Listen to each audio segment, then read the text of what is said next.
नमस्कार। बिहार के मुख्यमंत्री नीतीश कुमार की आत्मा इन दिनों बड़ी बेचैन है। वो अंदर ही अंदर कसमसा रहे हैं, बेचैन हैं, लेकिन कुछ कर नहीं पा रहे हैं। उनकी समस्या ये है कि उनका इस समय जो दर्द है वो उनके विरोधियों से ज़्यादा अपनों का है। अपने उनको जो दर्द दे रहे हैं उसके विरोध में वो न खुलकर बोल पा रहे हैं, न चुप रह पा रहे हैं, इसलिए उनकी समस्या और ज़्यादा बढ़ रही है। और ये समस्या कम होने की बजाय दिन पर दिन बढ़ती जा रही है।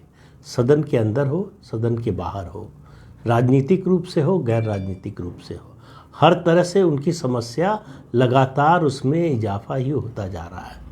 बात यह है कि उनका जो बगल बच्चा है, शराबबंदी की नीति, वो खतरे में है और उसको वो खतरे में किसी तरह से डालना नहीं चाहते, क्योंकि अब उनके पास उपलब्धि के नाम पर एक ही चीज़ है।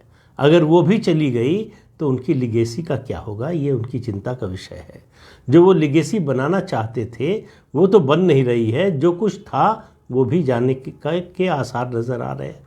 और आसार इसलिए नहीं नज़र आ रहे हैं कि बीजेपी विरोध कर रही है, आसार इसलिए नज़र नहीं आ रहे हैं कि बीजेपी आक्रामक हो गई है, आसार इसलिए भी नहीं नज़र आ रहे हैं कि केंद्र सरकार ने जो उनका आरोप है कि वो ह्यूमन राइट्स कमीशन को भेजा है बिहार में जो जहरीली शराब से लोग मरे हैं उसकी जांच के लिए। इन सब से नहीं, पार्टी और पार्टी के बाहर यानी गठबंधन, 7 पार्टियों का जो गठबंधन है उसमें लेफ्ट का जो ब्लॉक है वो उसका मानना है कि जो लोग जहरीली शराब से मरे हैं उनके परिजनों को मुआवजा मिलना चाहिए। अब ये नीतीश कुमार, अगर ये बात बीजेपी बोले तो नीतीश कुमार आपे से बाहर हो जाते हैं, कुर्ता फाड़ने लगते हैं और चिल्ला चिल्ला कर सदन में बोलते हैं, बाहर बोलते हैं। लेकिन अब लेफ्ट पार्टीज़ के लोगों ने बोला तो उनके ऊपर चिल्ला तो सकते नहीं, तो उनको समझाया उन्होंने कि देखिए शराबबंदी के फ़ायदे क्या हैं। लेकिन ये रुकने वाला नहीं है। मरने वालों की संख्या जितनी बड़ी है और जो पूरे प्रदेश में माहौल बन गया है, क्योंकि ये मानना कि जिन लोगों ने शराब पी और मरे वही दोषी हैं उसके लिए और दूसरा कोई दोषी नहीं है, ये जो आर्गुमेंट है, जो तर्क है नीतीश कुमार को, इसका कोई लेवनहार है नहीं, कोई इसको स्वीकार करने के लिए तैयार नहीं है। तो नीतीश कुमार के लिए समस्या बढ़ रही है। बार बार जब भी कोई मुआवजे की बात करता है या कोई और सवाल उठाता है, नकली शराब की बात करता है, शराबबंदी के बावजूद बिहार में शराब उपलब्ध होने की बात करता है, तो वो धमकी देते हैं कि क्या मैं शराबबंदी बंद कर दूं। भाई, शराबबंदी बंद कर दे नहीं कर दे ये आपकी सरकार का फैसला है। लेकिन अब कांग्रेस पार्टी भी इसमें शामिल हो गई है, जो गठबंधन की तीसरी बड़ी पार्टी है। आरजेडी, जेडीयू, उसके बाद कांग्रेस पार्टी। कांग्रेस पार्टी के नेताओं का भी मानना है कि जिन लोगों की मौत हुई है जहरीली शराब से, उनके परिजनों को मुआवजा मिलना चाहिए। तो नीतीश कुमार जो है, बीजेपी ने कहा, विपक्षी दलों ने कहा, तो उसके बाद नीतीश कुमार ने कहा कि हाँ, मुआवजे का प्रावधान है। जिन लोगों ने शराब बेची और जिनकी शराब पीकर लोगों की मौत हुई उनसे वसूली करके मुआवजा देने का हमारी शराब नीति में प्रावधान है। तो पहली बात तो वो गलत हो गए कि मुआवजे का कोई प्रावधान नहीं है। सवाल ये नहीं है कि सरकार मुआवजा दे, ये कौन दे, जिन लोगों की मौत हुई उनके परिजनों को मुआवजा मिलना चाहिए। लेकिन इन सब चीज़ों से ज़्यादा, इस सबसे ज़्यादा परेशानी जो नीतीश कुमार की है, वो परेशानी उनकी इसलिए बढ़ रही है कि इस सारे मुद्दे पर आरजेडी एकदम खामोश है। आरजेडी के नेता आप देखिए कुछ नहीं बोल रहे, न समर्थन में न विरोध में। जब भी इस मुद्दे पर तेजस्वी यादव से कोई सवाल किया जाता है वो पलटकर सवाल करते हैं कि भाजपा शासित राज्यों में क्या हो रहा है। सवाल इसका नहीं कि भाजपा शासित या किसी और पार्टी के शासन वाले राज्य में क्या हो रहा है। सवाल तेजस्वी यादव और नीतीश कुमार को के सामने ये है कि बिहार में क्या हो रहा है और बिहार में जो हो रहा है उसके लिए कौन उत्तरदायी है, उसके लिए कौन जवाबदेह है। तो नीतीश कुमार की मुश्किल जब से वो महागठबंधन में लौट कर आए हैं तब से मुश्किलें बढ़ती जा रही हैं।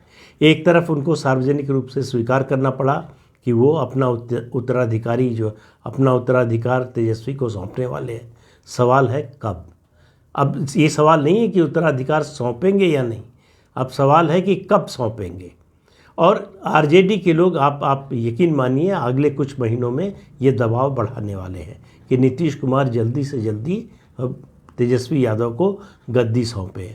प्रशांत किशोर जैसे लोग इस आग में घी डालने का काम कर रहे हैं। वो कह रहे हैं कि देर करने की क्या ज़रूरत है, अभी सौंप दीजिए, पता चल जाएगा कि तेजस्वी यादव में वो मेटल है कि नहीं, वो मुख्यमंत्री के रूप में काम कर सकते हैं कि नहीं, उनकी क्या योग्यता है ये भी पता चल जाएगा। तो नीतीश कुमार के ऊपर से चौतरफा दबाव बढ़ रहा है और उस उतना ही नहीं, उनकी पार्टी के अंदर उनको समझ में नहीं आ रहा कि हो क्या रहा। उनकी पार्टी में जो पहले एकता दिखाई देती थी कि नीतीश कुमार ने जो कहा वहीं बहस खत्म हो गई, ऐसा अब नहीं हो रहा है। नीतीश कुमार पर सवाल अंदर अंदर उठाए जा रहे हैं, पार्टी की नीति पर सवाल उठाए जा रहे हैं, गठबंधन को लेकर सवाल उठाए जा रहे हैं और पार्टी के आरजेडी में विलय को लेकर सवाल उठे तो आखिर में उनको सफाई देनी पड़ी कि नहीं, हम मर्जर नहीं करने जा रहे। तो कुल मिलाकर नीतीश कुमार की ज़िंदगी बड़ी इस समय दुरूह हो गई, उनके लिए बड़ा मुश्किल हो गया। राजनीतिक रूप से जितना उन्होंने पिछले 17 साल में आसानी से राज किया, गठबंधन बदलते रहे, मुख्यमंत्री बने रहे और सरकार पर एकाधिकार बना रहा, वो सब बिखरता हुआ नज़र आ रहा है। कितने दिन में बिखर जाएगा, बिखरेगा कि नहीं ये सवाल नहीं, फिर कह रहा हूँ कि कब कितने दिन में बिखर जाएगा सवाल इसका है। नीतीश कुमार की दिक्कत ये है कि उनको ये पता नहीं चल रहा है कि तेजस्वी यादव और आरजेडी का रुख क्या है। देखिए, जहाँ तक शराबबंदी का सवाल है, आरजेडी कभी नहीं चाहती थी। अब प्रदेश में ये स्थिति है कि नीतीश कुमार के अलावा कोई नहीं चाहता है।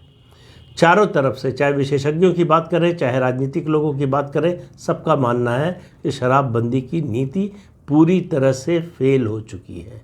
लेकिन नीतीश कुमार इसको मानने को तैयार नहीं है। अब मानने को तैयार नहीं है तो उससे समस्या तो हल नहीं हो जाएगी। अगर आप शुतुरमुर्ग की तरह रेत में गर्दन घुसा लेंगे तो तूफान तो ऐसा है नहीं कि आएगा नहीं, तूफान तो आ चुका है।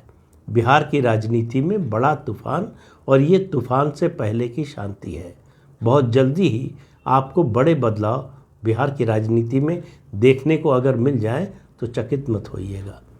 तो आज के अंक में इतना ही, अगले अंक में फिर मिलेंगे किसी नए मुद्दे के साथ। नमस्कार।